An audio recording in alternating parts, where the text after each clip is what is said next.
Pyramid కింద ధ్యానం చేస్తున్న సీనియర్ మాస్టర్స్ వారు ధ్యానంలో నిమగ్నమై ఉన్నారు.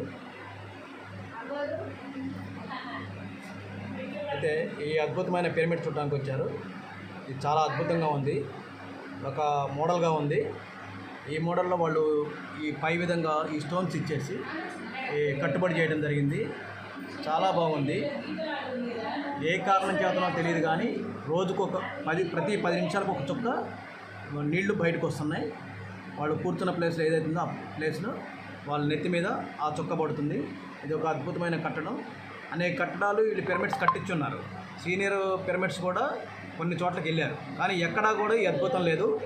వీరి ఇంటి మీదనే తాళ్ళగూడెం అనే ఊరు, వారింటి ఒక ఇంట్లో ఈ పిరమిడ్ ఉంది. ఈ పిరమిడ్ మాత్రం చాలా అద్భుతంగా ఉంది అనేది ఇప్పుడు మేము తెలుసుకుంటుంది. చాలా బాగుంది. ఇది మీరు కూడా చూడండి ఈ వీడియోని తప్పనిసరిగా.